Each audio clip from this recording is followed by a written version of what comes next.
nag-sale ako. So, lahat ng nakasabit dyan sa likod ko are for out na. Maraming salamat po sa lahat ng sumali sa ating clearance sale. And by the way, siguro nandito siya. So, minsan pag makulit siya, ayan, nilalagyan ko siya ng tali. Nandyan lang siya sa likod ko. Pero yung tali niya free naman, mahaba. So, pwede siyang gumalaw-galaw dyan. Pero kasi gusto ko yung kita ko lang siya. Kasi pag wala siyang tali, minsan hindi ko siya mahanap, sis. Hindi naman to sobrang laki. Pero minsan, ang gagawin ko pa, magkukunwari ako na bubuksan ko yung pintuan. Pag narinig niyan tumunog, lalabas na yan kasi akala niya aalis ako. Pero pag tinatawag ko siya, hindi siya lumalabas. So, mas okay na nandyan lang siya para nakikita ko kung ano yung mga kinakain niya or kung anong ginagawa niya. Kasi minsan, hindi maiwasan talaga maraming mga bagay-bagay dito. Nung nakaraan nakita ko siya, muntik niya nang kainin yung stapler na bala. Alam mo, inaamoy-amoy niya. So, mahirap. Kaya ako talaga, pag dinadala ko siya dito, nagki-clean up muna ako yung mga pwede niyang kainin na delikado or hindi pwede para sa kanya. Nililinis-linis ko muna yan kasi nga, hindi talaga maiwasan dito na makalat.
Lunaya.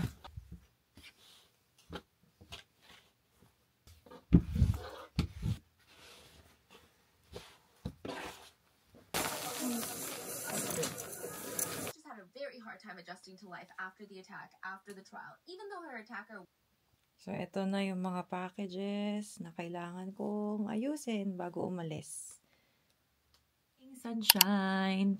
Oh my goodness, nakikita nyo ba yan? Yung ngipin ko. Nabasag siya, sis. Kagabi pa ito nabasag.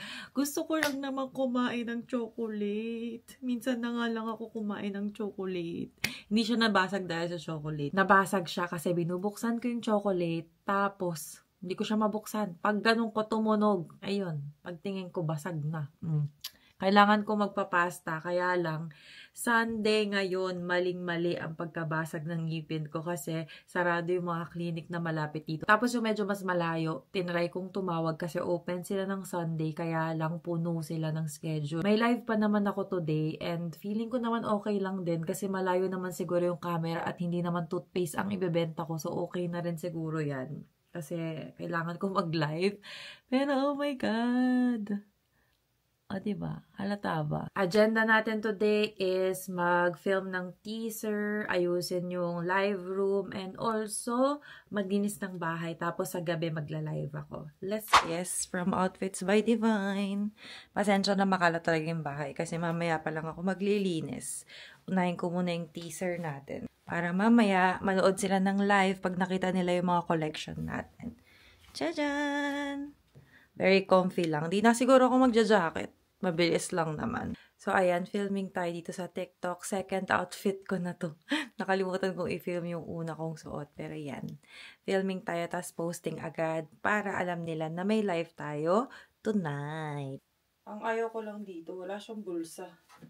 Pero it's really nice. So, tapos na. Ang gagawin ko is i-edit ko na lang muna and then ipopost sa ating page. Tapos, pwede na akong gumawa ng mga ibang bagay para at least nakapag-teaser na ako. This is so cute. Grabe, ang gaganda ng tela. Super talaga. I swear. If hindi pa kayo nakakabili ng mga damit, try nyo na. Lahat yan ay hand-picked. Hindi ko nire-release kapag hindi ko nagustuhan. Super, super ganda ng mga quality. The best. Kahit ako mismong tindera, kukupit ako dito mga bebe.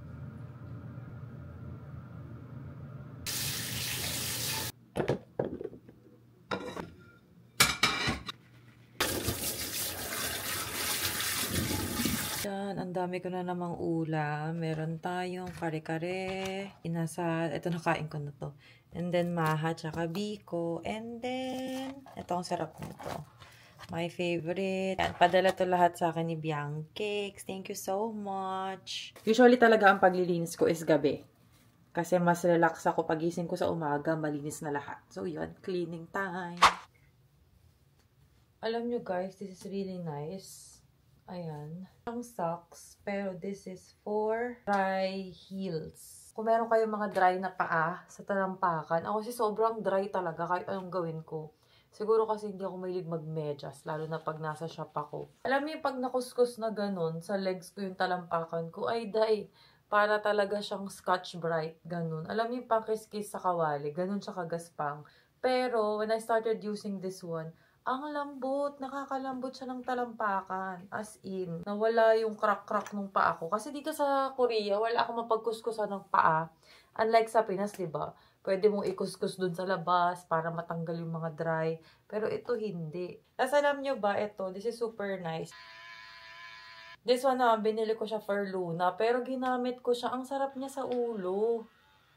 Grabe.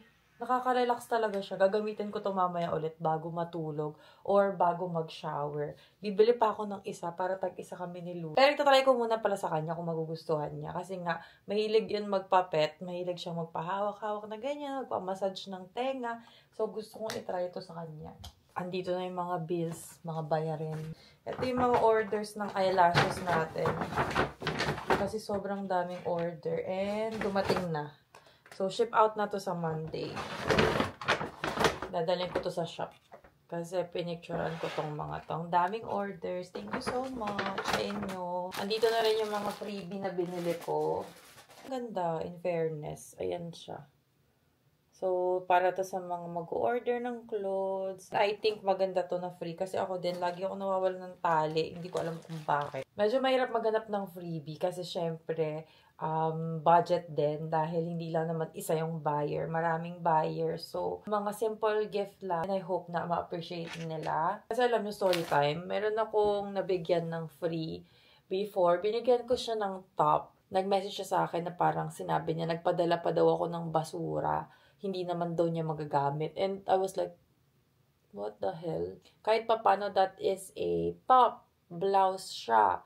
I don't know, hindi ko siya tinake seriously. Pero alam mo yun, parang, grabe naman. Parang ayoko na lang magbigay ng free. So, isa lang naman siya na nagsabi ng ganun sa akin. So, parang, okay lang, Kiber. Kasi yung mostly of my buyers are very grateful naman. Kahit anong free yung mabigay ko. Pero nagulat lang talaga ako nung time na yun. Kasi sinabi niya nga na parang nagpadala pa daw ako ng basura na itapapon niya. So parang, oh my goodness, ang hirap mong pasayahin. Charot.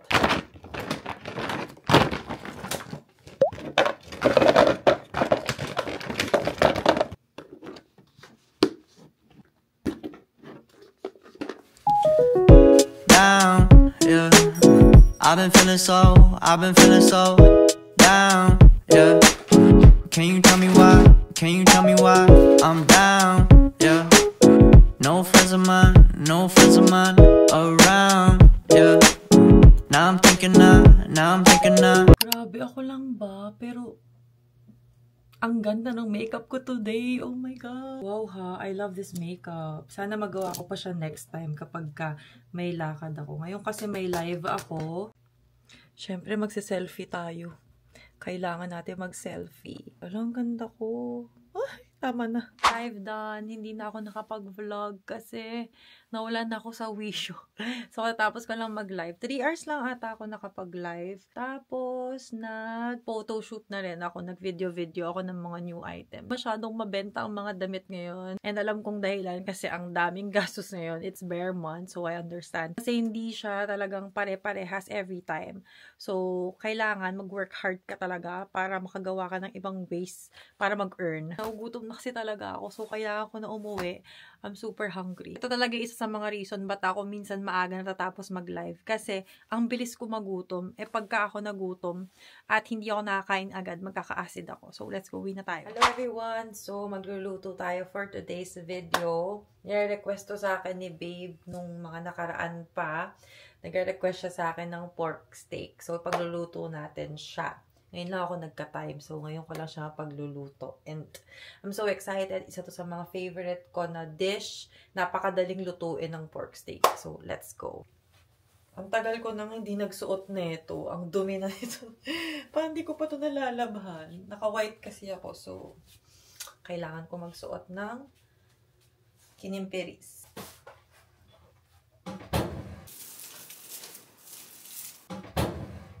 Lemons. And then, pork steak. Ito, in-order ko lang to sa Kupang. Onion. Actually, dinamihan ko na to kasi papadalhan ko din si Biancakes. Dati kasi talaga mahilig ako magluto. Actually, mahilig pa rin naman ako magluto. Wala lang talaga akong choice. Kailangan unahin ang pangkabuhayan.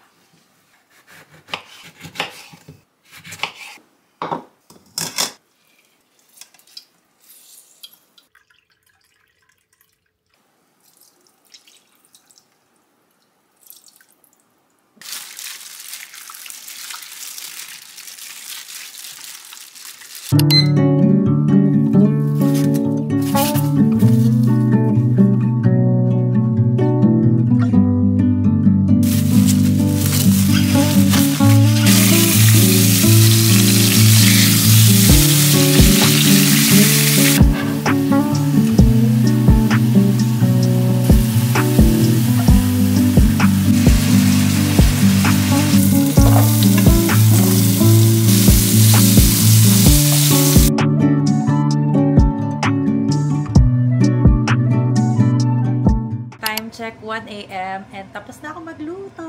Yay! And sana magustuhan nila. Kasi ako gusto ko siya. Basta lahat to with love. Ay! Makonsensya na lang kayo. Charot. Miss ko magluto talaga. And masarap magluto kasi pag may pinagluluto ka. Pag mag-isa ka lang kasi hindi ka, parang wala kang gana. Alam mo yun? Tadaan! So, hindi na yan aesthetically pleasing dahil hinalo ko na siya. And na-achieve ko na yung naghihiwalay yung mantika doon sa pinaka-toyo. Alam mo yun? So, ayun yung pinaka gusto kong ma-achieve. So, yum!